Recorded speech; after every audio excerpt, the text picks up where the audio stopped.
2023 यानी अगले वर्ष होने वाली सिविल सेवा परीक्षा में अपियर होने वाले छात्रों का मिशन, एक ऐसा मिशन जिसमें परीक्षा के तीनों चरणों को ध्यान में रखकर रणनीति बनाने की जरूरत है। जैसे जैसे परीक्षा की घड़ी नजदीक आने लगेगी, आपकी रणनीति ही आपकी साथी होगी जो हर वक्त आपको ये एहसास दिलवाएगी कि आप परीक्षा के लिए तैयार हैं। तो क्या है 2023 की परीक्षा की सही रणनीति?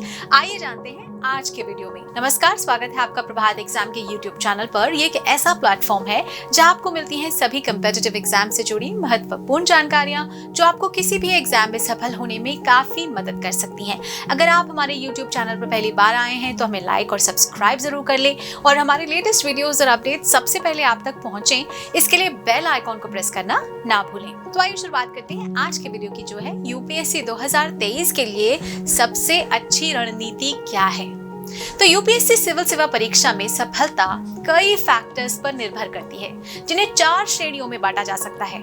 कौशल यानी स्किल्स, क्षमताएं यानी कैपेबिलिटी, भावनाएं यानी इमोशंस और दृष्टिकोण यानी एटीट्यूड। तो सीएससी के लिए आवश्यक कौशल को अपडेट करें, जैसे एमसीक्यूज को हल करना, उत्तर लिखना, निबंध लिखना, सामान्य अध्ययन और वैकल्पिक पेपर में उत्तरों की प्रस्तुति, संचलित तरीके से बड़ी मात्रा में जानकारी को बनाए रखना और प्रभावी संचार कौशल जो व्यक्तित्व परीक्षण में अच्छे प्रदर्शन के लिए जरूरी है। नेक्स्ट इज अपनी क्षमताओं का विकास करें, जैसे दबाव में कड़ी मेहनत करना, बिना थकावट के लंबी प्रक्रिया को सहन करना, नियमित आधार पर अनुशासित और उद्यतन रहना, डिस्ट्रैक्शंस के संबंध में आत्मनियंत्रण, कई रणनीतियों या स्रोतों को ढूंढना, एक योजना पर टिके रहना और किसी भी मुद्दे के बारे में सटीक और प्रासंगिकता के साथ बात करने की क्षमता। नेक्स्ट इज भावनात्मक बुद्धिमत्ता। तो आपको समभाव का गुण विकसित करना चाहिए, संतुलित रहें, निराश, भयभीत, चिंतित या क्रोधित ना हो, क्योंकि कुछ भी आपके पक्ष में नहीं जा रहा है।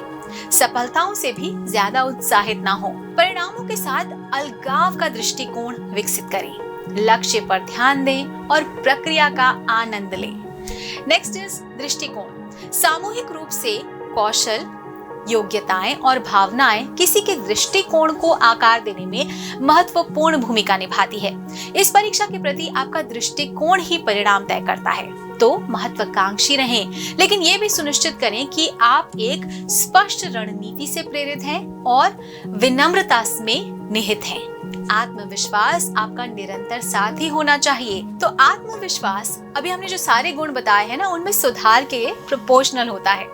सिविल सेवा परीक्षा और जीवन में सफल होने के लिए सही दृष्टिकोण विकसित करें और बनाए रखें। नेक्स्ट इज पाठ्यक्रम द्वारा निर्देशित बुनियादी ज्ञान की मजबूत नींव तैयार करें। तो एक अच्छा आधार ज्ञान बनाने के लिए एनसीईआरटी से शुरुआत करें। एनसीईआरटी कोई लेकिन वन स्टॉप समाधान नहीं है, लेकिन एक अच्छा ज्ञान आधार बनाने के लिए इनकी बहुत आवश्यकता होती है। राजनीति, भूगोल, इतिहास, अर्थशास्त्र आदि के लिए कक्षा 10वीं से 12वीं की एनसीईआरटी से शुरुआत करें और इन्हें पूरा करने के बाद कक्षा 6 से कक्षा 9वीं तक की एनसीईआरटी का भी अध्ययन आप कर सकते हैं। नेक्स्ट इज दैनिक और साप्ताहिक आधार पर प्रश्नों को हल करें। नियमित तौर पर एमसीक्यूज को हल करने से आपको अपनी तैयारी का अनुमान लगाने और उन्मूल कौशल में बेहतर होने में मदद मिलती है। इसलिए हर दिन कम से कम एक मॉडल टेस्ट पेपर जरूर सॉल्व करें। साथ ही ये भी कोशिश करें कि आप एक हफ्ते में कम से कम 10 टेस्ट पेपर सॉल्व कर लें। नेक्स्ट इज दैनिक, साप्ताहिक और मासिक रिवीजन। तो आप जो पढ़ रहे हैं उसे रिवाइज किए बिना आप इस परीक्षा को पास नहीं कर सकते। तो आप दैनिक आधार पर अपने आप को नए ज्ञान से समृद्ध जरूर कर सकते हैं, लेकिन आपने जो ज्ञान प्राप्त किया है उसे समेकित किए बिना याद रख पाना कठिन हो जाता है। इसीलिए अपनी दिनचर्या में दैनिक और साप्ताहिक और मासिक रिवीजन को जरूर शामिल करें।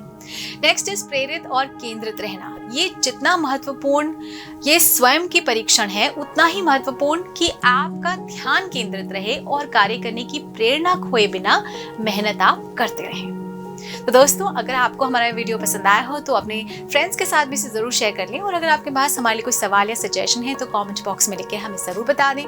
तो जल्दी आपसे फिर मुलाकात होगी एक नए टॉपिक पर, एक नए वीडियो के साथ। देखते रहिए प्रभात एग्जाम। नमस्कार।